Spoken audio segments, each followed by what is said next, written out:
What is next for Indian politics? चुनाव तो खत्म हो गया, लेकिन आगे क्या होगा? I'm Barkha Dutt. You're with the Mojo Story. On the conversation today, we will be looking at what is next for Indian politics. As Narendra Modi gets set with his third term as Prime Minister, क्या कुछ बदलेगा? कि बहुत कुछ नहीं बदलेगा? What will change and what will not change? Will it be more of the same, or will there be a distinct difference? Not so much in the decisions and style of the Modi government or the Modi-led NDA government, but in the response of people and the opposition. There's a lot to talk about, including who might be the next president of the BJP, who will get the speaker's post, what will the impact be of Priyanka Gandhi's entry into parliament from Wayanad, what, if any, what direction will the tensions or the seeming tensions within the Sangh Parivar between the RSS and the BJP take after public reprimands from not just Mohan Bhagwat, but much more directly from RSS's Indresh Kumar? What direction will those rifts take? There's also the question of jailed opposition leaders and the Arvind Kejriwal bail. For Arvind Kejriwal, how will that play out? What will happen to Yogi Adityanath?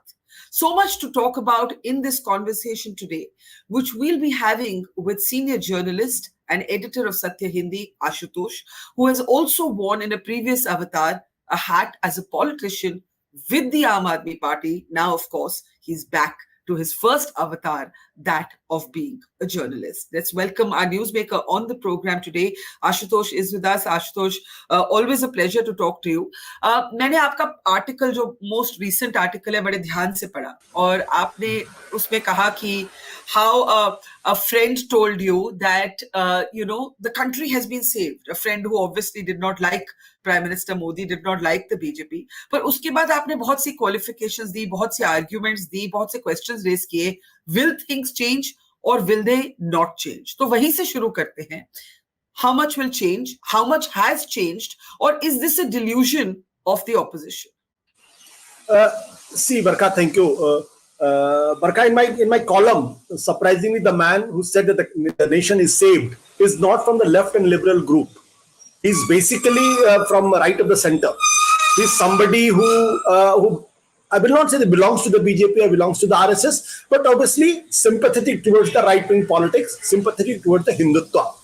So that shows that Modi has gone too far in its pursuit to remain in power and to get a third consecutive term. Because the kind of language he has used during this campaign was atrocious, has not been used by him also in 2014 and 2019. Sparingly, he has been using Hindi Muslim binary, but not at such a scale. So in that sense, that statement by my friend was a very, very important statement about how the things will change. See, the Modi's government in the coming days will be defined, and its nature will be defined by three things. First of all, Modi and the BJP's relationship with the RSS, that is Mohan Bhagwat and others. Secondly, his relationship with the opposition. And thirdly, his relationship with the public. About the first, Mohan Bhagwat has already given enough hints and indications that now onwards, the RSS will not take everything for granted. And Modi also should not take everything for granted, their support and everything.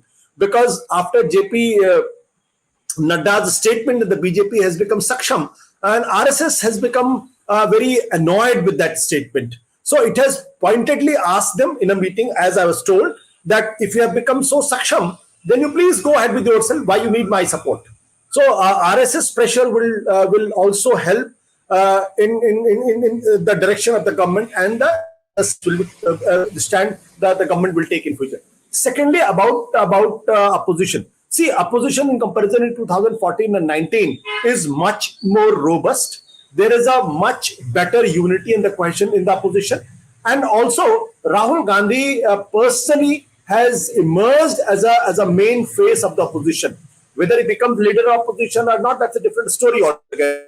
Today, he has comfortably won from two constituencies with more than 3 lakhs votes, where the Prime Minister has struggled in Varanasi and won with only 1,52,000 votes. So the robust opposition will also try to put government on the mat. And thirdly, the people, because Modi has realized his magic is not working.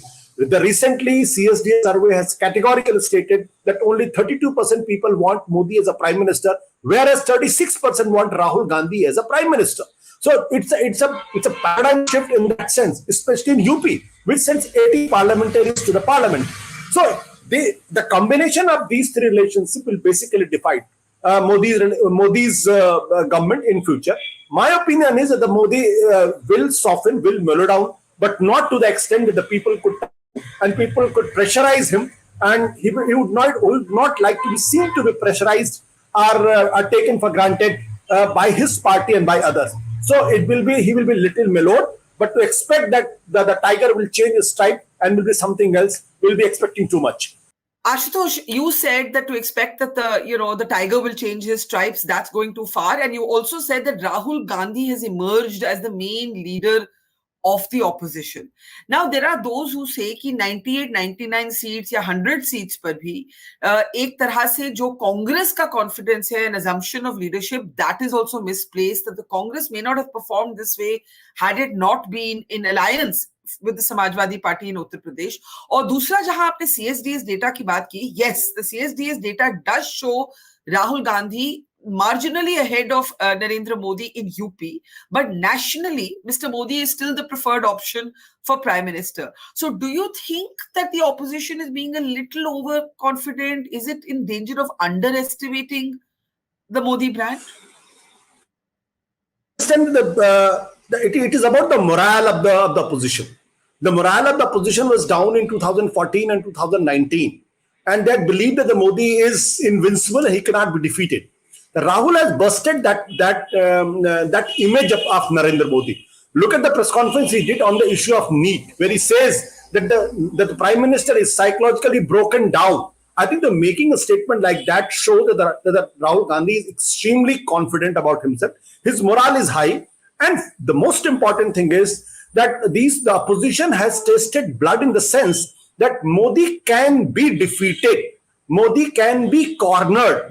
Modi can be put on the mat, because if this can happen in UP, where Ayodhya is there, where Kashi is there, where Yogi Adityanath is there, and where Mr. Modi is also there, if you combine all these four factors, you imagine that UP, when the election started, everybody thought that the BJP will get something around 70 seats out of 80, and there they were just reduced to 33 along with the allies 36. Which is a great moral booster to the opposition. And they realize that if they are together, if they fight together, there is a cohesion, there is a higher unity index, then Modi is somebody who can be tamed. I think this particular word, taming, has become very important, and that is what will decide the opposition's role in the next parliament.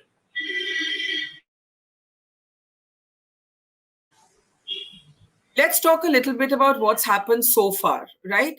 So far, many people thought, Modi's cabinet would be different. He didn't even change the basic portfolios. Usme ek badlav aaya hai that Shivraj Singh Chauhan is now in the agriculture ministry. But usko chhod ke, there is no change, significant change at all, no change in the importance given to Mr. Amit Shah. From all available information, the BJP is going to keep the speaker's post. The BJP has kept all the key portfolios. There is nothing right now to tell us that the Modi cabinet is different in any way from previous governments, right? So even if the opposition has tasted blood, let's go by what we've seen so far. What do you pick up from the decisions that Mr. Modi has taken so far? See, Mr. Modi is a very seasoned politician and probably one of the rarest of the rare politicians who has emerged an Indian scene. So to imagine that opposition morale is very high and the Modi will surrender, that's not going to happen. He knows he's also indulging into the psychological warfare. And to not change his cabinet ministers, not their portfolios, itself is an indication that he realizes the kind of challenges he's going to face. So he's also putting up a brave face. He's also sending out message to the opposition and others that, look, don't take me for granted. Don't think that I have become weak.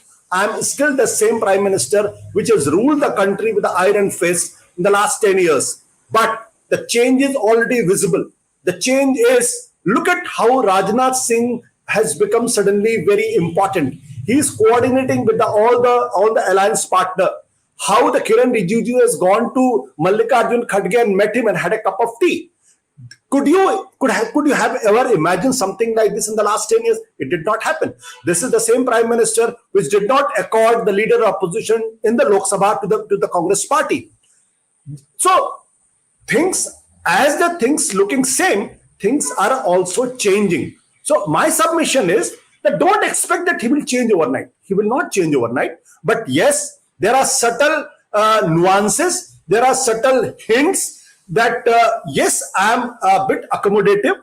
I will try to consult as much as possible. If not me, my senior colleagues will do that. But you can't pressurize me to do something which I don't want to do. I will not change for that level. But do you believe you will see a more conciliatory Modi? I agree with you on the Rijiju meeting Kharge. This was unimaginable in the last 2 sessions of parliament, where there was mass suspensions, in fact, of members of parliament of the opposition. But do you believe that we will see a more conciliatory prime minister, or do you think we don't know that right now? Conciliatory is a slightly hard. He will try to project himself that he is willing to adjust a bit, to accommodate a bit. That's because please understand, the last 10 years, the nature of the government has been a macho government, a government which will not succumb to anybody's pressure, whether it is the farmers, whether it is Shaheen Bagh, or whether international pressure. Look at the kind of language which has been used by the External Affairs Minister, vis-a-vis Canada and vis-a-vis China and others also. So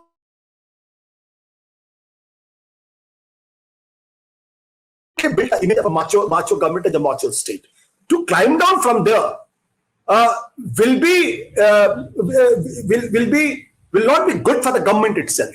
क्योंकि सरकार तो इकबाल से चलती है, और सरकार का अगर इकबाल नहीं होगा, so then all the institutions which has surrendered before this government in the last 10 years suddenly will try to get the autonomy of their own, and then the problem will start. Like the problem started when Manmohan Singh government was there. The report of the CAG and others had shown that if these institutions are given autonomy, becomes independent, then what kind of problem they can force and they can provide to the government. So Modi knows this. He is one person who hasn't lost a single election. In 2024, again, he has not lost the election. He has only lost the majority of his party. So to run a government where he doesn't have a majority is not his habit. But he also knows, being a pragmatic politician, that this he has to live with this. So my submission is that within after some time, he will try to have the majority of its own in this Lok Sabha itself. If that doesn't happen, then he would like to do something extraordinary. He'll pose a question and issue with the people and said, I'm lame duck. I can't do this, but this is what the country needs. So please help me. I'm coming to you. Give me the mandate. Either of these two is possible. And third point is that if anybody thinks that the Nitish Kumar and the Chandrababu Naidu will support this government no end, I'm not buying the argument for the simple reason, because these two politicians, their past is witness to the fact that they have changed sides like nobody's business. So it is again the Nitish and Chandrababu Naidu on one side and Narendra Modi and Amit Shah on the other side. It's a relationship of distrusting partners. They will keep distrusting each other. They will be cautious to each other, and they will watch out that other is not trying to hit him or backstab the other person. Let's pick up your first point about how you believe that, which I agree with, that the Prime Minister will want his own majority. He can either do that by breaking parties or getting other parties to join the NDA. You know, whether we don't know who, but there are possibilities. The other is create an extraordinary situation where he hopes the people will back him, and you're basically saying that he'll call a midterm election. That is basically what you're saying. Yes. That is my apprehension. but not too soon. The problem with that theory, though it's logical, and I instinctively believe that knowing everything we do about the Prime Minister as political students or students of politics, is that in this term, Narendra Modi doesn't have yet a story. In 2014, he was the change. He was the outsider. He was breaking the old elites ka cabal, and he had come in from Gujarat to be to shatter Lutyens' Delhi and be the change. In 2019, he had Balakot, so it was a national security moment. In 2024, his Hindutva plus Ram Mandir plus governance didn't quite work the way that he wanted it to. So Hindutva can't be the core story. For him to do what you're suggesting, Ashutosh, he first needs a new story for himself. What do you think that story could be? Again, it's difficult for a person like me to predict what that story could be. But if I know Narendra Modi well, he has always surprised his critiques. In 2000, when he was sent to Gujarat in 2000, everybody thought, here is a pracharak. He had no experience of running a government. He has never been a minister, never been an MLA, an MP. How will he run the government? He not only ran the government, but he won three consecutive elections. Never lost an election. In 2002, he was a Hindu Hriday Samrat who was accused of Gujarat riots. By 2007, he became a Vikas Purush. So everybody thought that Narendra Modi is good for Gujarat, but he will not be acceptable in Delhi. He made himself not only acceptable in Delhi, but he became one of the most popular leaders this country ever had. So I can understand that right now he might not have a story to tell or to weave, but you don't underestimate him. Nobody should underestimate him. He is one politician whose nose is always on the ground. He has controlled India like nobody's business. So you never know what is in his heart, is in his mind, because I'm sure from 4th June onwards, his mind and heart must be working 24 hours to find that mojo again, which he seems to have lost. I do agree with you that Modi will be looking to recover his lost mojo. A lot will depend on the relationship within the BJP and the Sangh Parivar. So let's come to the RSS and the very intriguing statements that we have seen from the RSS, from Indresh Kumar directly, but also from Mohan Bhagwat talking about the role of a true Swayamsevak, how a true Swayamsevak is never arrogant. Do you believe that this is something, because every time in the past we have spoken about tensions between the RSS and the BJP, they've always managed it. And secondly, Modi has delivered more for the RSS agenda than any other BJP leader in the past, whether it is 370, whether it is some movement on the Uniform Civil Code. He has delivered to them. So how do you see the statements of Mohan Bhagwat and Indresh Kumar? I don't see these statements as an open challenge to the Prime Minister. No, it's not. It's not RSS style of functioning. And Mohan Bhagwat is not K.S. Sudarshan, that he used to give challenges, he used to go to call names to Atal Bihari Vajpayee, Lal K. Advani and other, better than us, before 2004 when the Atal Bihari Vajpayee was the Prime Minister. It was an open rebellion kind of thing. Mr. Modi and Mr. Mohan Bhagwat, they both know this very well, that for the project Hindutva to go and to turn this country into a Hindu Rashtra, they both need each other. RSS, as much as RSS needs BJP, the BJP also needs RSS. Because in this election, RSS has tried to tell BJP that you can't win elections if we are not there. You need our human resource. Not there, then you will struggle. It's not that the BJP can't win elections on its own, but RSS has given very subtle hints. And Modi is one person who has almost implemented the RSS agenda verbatim. 370 he implemented, Ram Mandir he implemented, Uniform Civil Code almost done it. And this country has turned into has become a Hindutva country in the sense that now Hindutva politics has occupied the pole position. It has acquired the centrality in Indian politics, and the politics even by opposition is not possible by negating Hindu or Hinduness or Hindu unity. Where is the problem? The problem is the approach. Mr. Modi's unilateralism, Modi's singularity of leadership, that is the problem. RSS wants Modi as a leader, but RSS also wants that Modi should be more conciliatory. Modi should not project himself as his God, because RSS fundamental is collective leadership. RSS fundamental is consultation.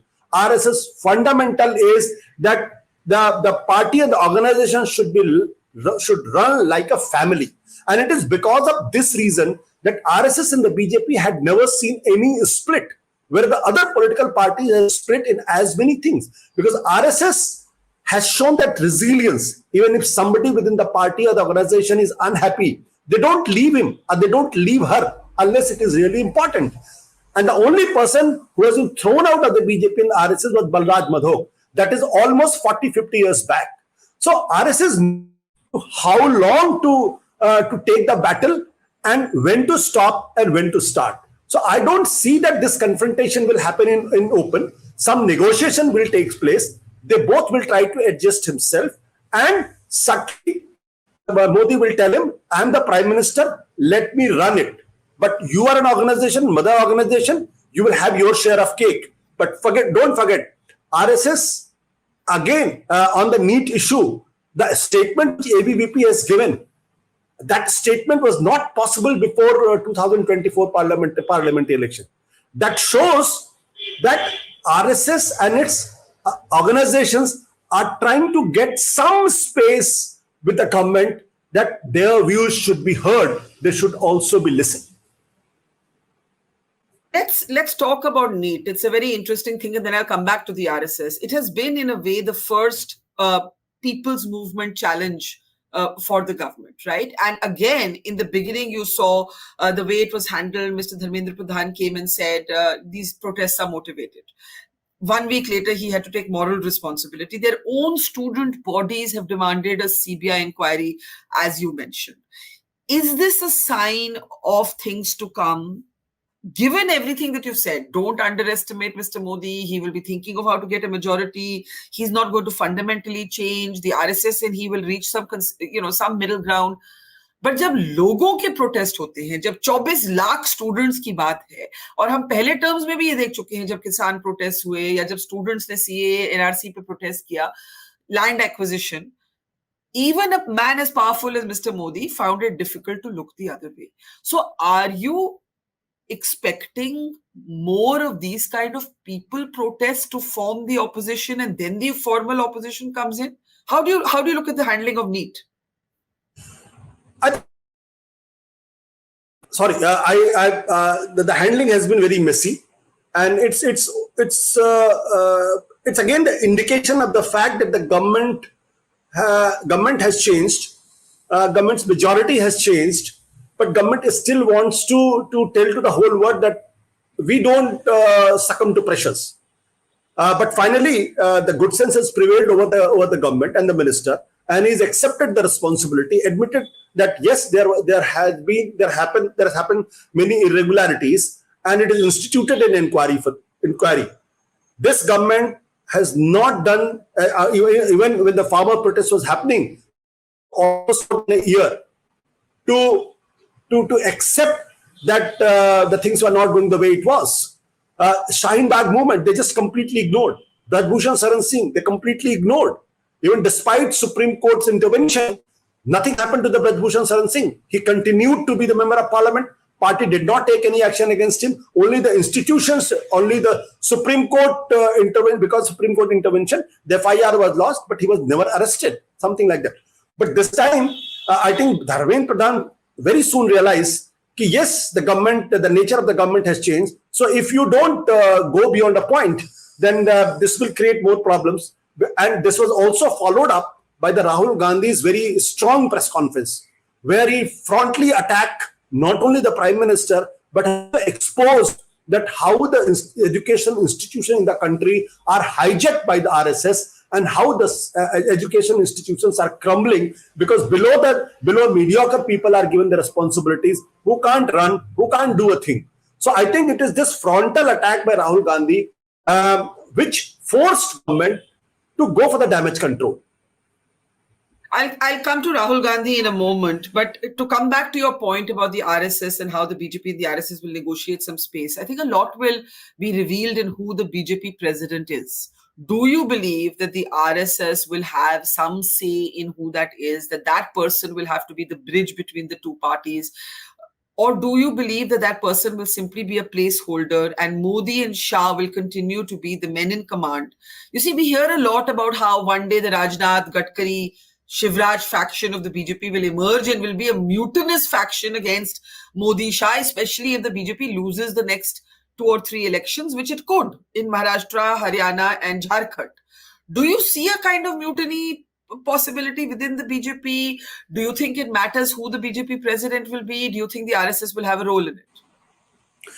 Mutiny, no. No mutiny against Narendra Modi, at least in the next year and a half. And second point is that RSS will never let anybody become the party president and the general secretary organization. It has never happened when Jansangh was there, even Atal Bihari Vajpayee was there, and the BJP was there. They always want to not control, but they always want to have some kind of control over BJP or all its organization. So even AP Nadda is an RSS man, and the BL Santosh, the general secretary organization, is an RSS man. It's not that they had come from some other planet. It depends on the person who becomes the party president, how he coordinates and how he manages with the government, with Modi, with Amit Shah, and also with RSS. So his responsibility will be that he should not be seen to be too much surrendering to the BJP, too much surrendering to the Modi Shah combination, and maintaining its own independence. I think that will be a difficult proposition for the RSS to find a person like that, because Modi, for all said and done, is a colossus, and anybody in the BJP and the RSS will feel intimidated by his. So it's difficult to find somebody like name Chauhan could have been an ideal candidate for the presidentship, but he's already the cabinet minister. So I can't see any other name who could emerge. In my opinion, I think Mr. Devendra Fadnavis could be an ideal candidate because he's a rising star. He was a rising star, still young, and to the RSS. He comes from Nagpur, and he's somebody who's not seen to be very close to Amit Shah. He has a working relationship with Narendra Modi, and he harbors grudge against Amit Shah too because he was demoted from the chief ministership and made a deputy CM. So he could be an ideal candidate, and then he's also a Brahmin. So let's not forget it. That's one of the serious criteria within the RSS. So I think he could be one who is smart, who speaks 2-3 languages, and he has been a chief minister, so he also has an stature. So somebody like him could be. Who knows? Even the Gadkari can be asked to resign and take the reins of the party. Why would Mr. Modi ever agree to having Nitin Gadkari? You remember when Nitin Gadkari was party president? I remember interviewing Gadkari once, and I said, "Aapne Modi ji se last time baat kab ki?" And they were not even talking. They were not even on talking terms as party president and Gujarat chief minister. I know what you are saying, but let's go back and pass in 2009. There were Lalkesh Advani, there was Arun Jaitley, Sushma Swaraj, Anant Kumar, Venkaiah Naidu. And when RSS decided, Bhagwat decided nothing doing. He said, gang of 4 will not be the president, will not be there. He openly said it, the party president come not from Delhi, but from outside. Nitin Gadkari, a junior minister, a junior leader, even in Maharashtra, he was brought to Delhi. He became the party president, and he ran the BJP organization the way he wanted. There were a lot of sabotage did occur under his leadership. lot of people were very upset with him because he was an outsider. But that's how the RSS wanted to take control. And that one stroke of Mohan Bhagwat has brought back BJP. It's lost energy. And let's not forget it. When they realized that Gadkari can be a liability, he was dispensed with. And they had gone back to Narendra Modi, who had almost finished BJP and RSS in Gujarat. So they are RSS leadership is very practical. They understand the nuances of politics and the leadership also. Modi is a different. So dealing with Modi will be very difficult. But I hope they will find some kind of some understanding with him, and there might be a consensus candidate. Now let's talk about the opposition. You said the opposition has tasted blood. Firstly, the big change will be inside Parliament, right? Inside Parliament, where there will be a kind of robust engagement with legislation. जो पहले unilaterally नए कानून लाए जा सकते थे, वो अब मुश्किल होगा. Some projects of Modi, like One Nation, One Poll, will be very difficult to bring in now because his regional allies are not going to want it. But Priyanka Gandhi's entry from Wayanad means 3 members of the Gandhi family are now going to be in Parliament. This is very interesting because are we saying that the one issue on which Mr. Modi attacked the Gandhis again and again, Parivarvad, juxtaposing his own story as a self-made son of a tea vendor, are we saying dynasty is now a dead issue? No, dynasty is never a dead issue in Indian politics and will never be. And I have a different take on this. If you want to know my opinion, I prefer and I think that Indian democracy is energetic. Indian democracy is versatile. Indian democracy is functionally working. I think the credit should be given to the dynasty. Look at the political parties, how seamlessly within the political party, the leadership has passed from one generation to another generation. And take the case of Samajwadis. Samajwadis, they were very powerful after the first general elections. They were very strong. They were blessed by Jayaprakash Narayan and Ram Manohar Lohiya's Madhulima's leadership. But where are Samajwadis today? Because there was no smooth transition of leadership from one generation to another generation. So I know I'm talking something which people will not like it. It might scandalize the few, but the issue is that whether it is Samajwadi Party, whether it is RJD, whether it is Shiv Sena, it did not disintegrate because of the acceptability of the dynastic leadership in our political framework. Look at Tamil Nadu, where Karunanidhi to Stalin, smooth transition. But when from MGR to Jayalalitha, a stormy transition, but it was a transition. But once Jayalalitha has gone, there is all possibility of AIDMK can get disintegrated. The same thing is happening with the Janata Dal United. Janata Dal United with every day is getting weakened because there is no successor over there. So my submission is that yes, it is a feudal mindset. It's a very old mindset. But yes, India's democracy is functioning because of the dynasty. It's not a good thing, but somehow it is helping making our democracy more vibrant.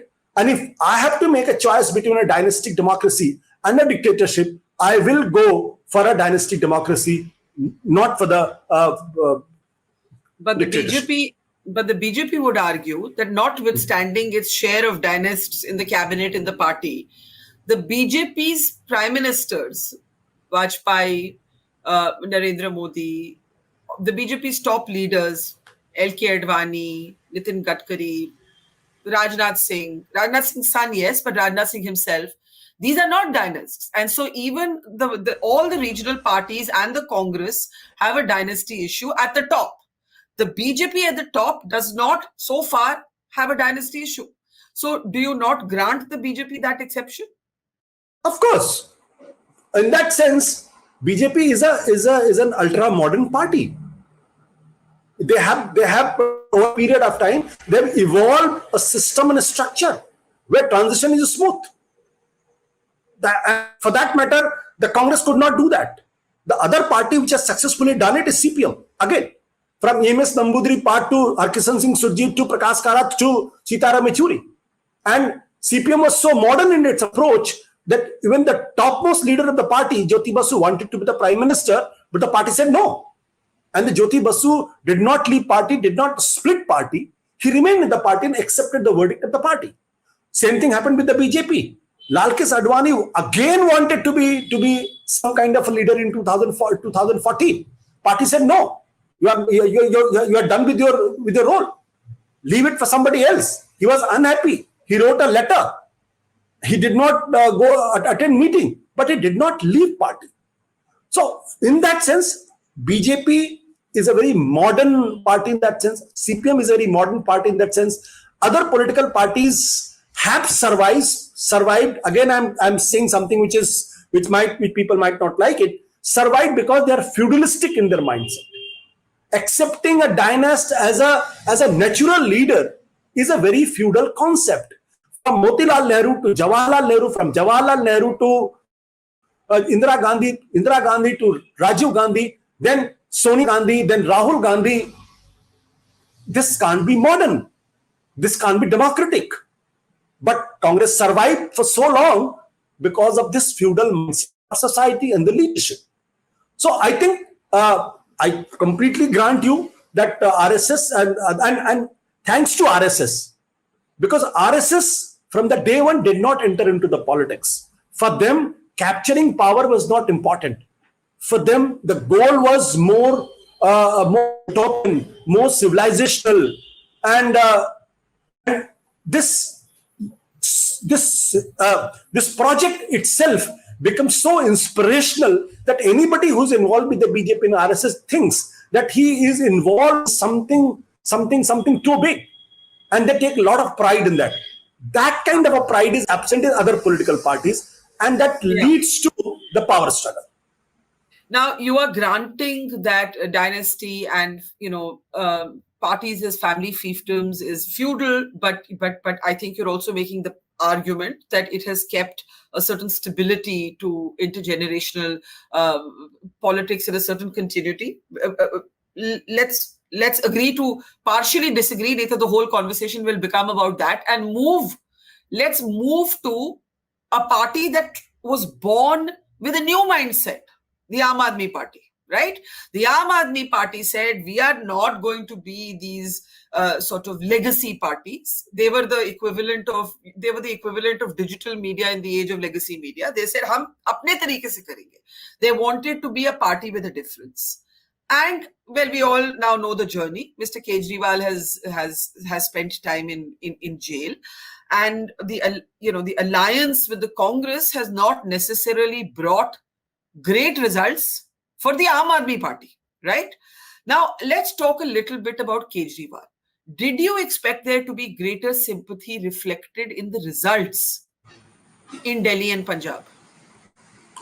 Barkha, I don't remember, but I think when Arvind Kejriwal was arrested, and this question was asked to me, whether he'll get sympathy, and I even then I said, he might get sympathy, but very little.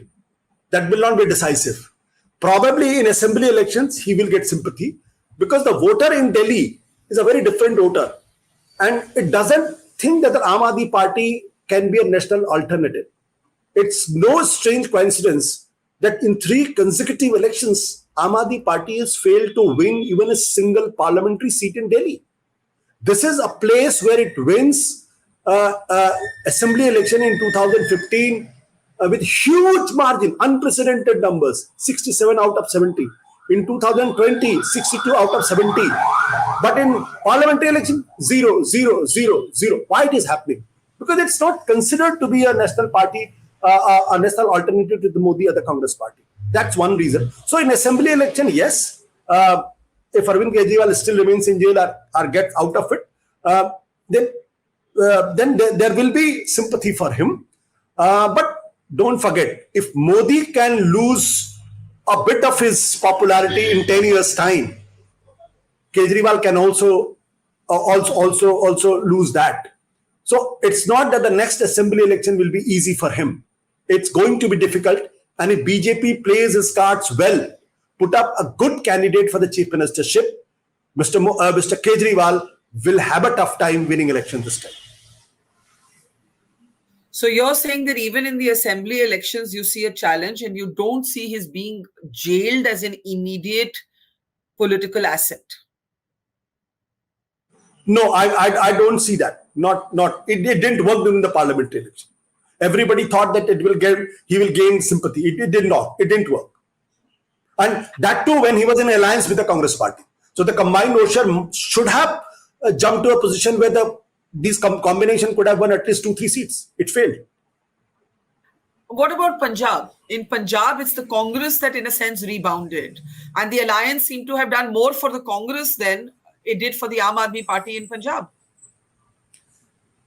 See, again, the same phenomenon happened in Punjab. In 2019 parliament elections, Aam Aadmi Party got only 7 to 8% vote share. And within a few months, it had jumped to 42% vote share with 92 seats. So that again proves the point that people in Punjab and Delhi don't consider Aam Aadmi Party as a national alternative. At the most, they are a regional player with a national outlook. That's all. But in Punjab, more than Kejriwal, it is Bhagwant Mann which is very important. And Bhagwant Mann still seems to be popular on the ground. But his government doesn't seem to be working too well. Because the kind of line you have drawn before elections, that you will do this, you will do that, Punjab will become a perfect state, there will not be any problem. I think delivery is a problem over there. There is a serious concern about delivery. And their MLAs, their ministers are not very seasoned politician or the seasoned administrator to handle administration and ministry. And that is why I will not say the Bhagwant Mann ministry is getting unpopular, but yes, there are issues and there are serious issues. And let's not forget it. The welfare concept of giving free electricity, free water, this election has categorically underlined the fact that even this freebies politics has also its own limits. It did not work in Karnataka for the Congress party, and it did not work for Aam Aadmi Party in Punjab. It did not work for Delhi in parliament election in Delhi for the Aam Aadmi Party. So it has drawn a line somewhere. Even it didn't work for the Ashok Gehlot government in Rajasthan assembly elections. So you believe Arvind Kejriwal stands more diminished than he was a few months ago? Of course, yes. Of course. Without doubt, I'm saying that. And you don't see any changes because there's no other states really where the Aam Aadmi Party can make a mark. The first challenge with Arvind Kejriwal and the first and the last challenge is to get out of this mess, which is called a liquor scam. If the party remain entangled in this, I don't see much of a future because the case is strong and they will have a problem. Probably if Modi is not back as a prime minister, they could have got some relief from somewhere. But in this case, there is an issue. And second is, if you jog your memory, how many times in a chief house the story of somebody being beaten up had come up? This has happened second time. The first time with the chief secretary, then of the Delhi government, he complained that he was beaten up. Now a member of parliament from the party itself has complained that she is beaten up. And these are not good signs. And people are not fooled. They know what is happening. So you don't see Arvind Kejriwal as a victim? You believe there's a strong case against him? I'm not saying he's victim or I'm not giving him a clean sheet. The only I'm saying is that this case looks very, very serious case. And don't forget, Manish Sisodiya hasn't got bail for the last 1.5 years. And the ED is very aggressive with Arvind Kejriwal. Look at the speed with which they have gone to the Delhi High Court to not let him get the bail and get out of the jail. Okay, we'll wait for the court's final word on that. The final word I want to talk to you about, one thing we haven't spoken about, is what happens to media. We have seen before this campaign, at least the broadcast media, completely sycophantic, and a kind of counter media emerging in digital spaces. Newspapers remaining kind of a mix of what they were. What do you see happening to old media, legacy media now? Are they going to have to try and give more space to the opposition because the opposition is just much more in number? How do you see the media debate now? See, the television media has lost all the credibility which it had with exit poll. It's not only that the pollsters have lost their credibility, but the media have also lost the credibility. And so I don't see that this situation getting better in future. It will not get better, and because the government had tasted blood, they know that they can easily be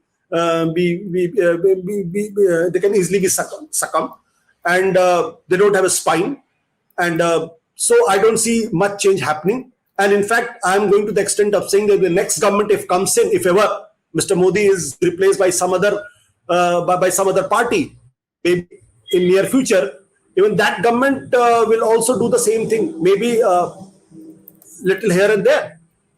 About the digital medium, I have a problem with the digital medium for the simple reason because there's too much rant happening in the digital space.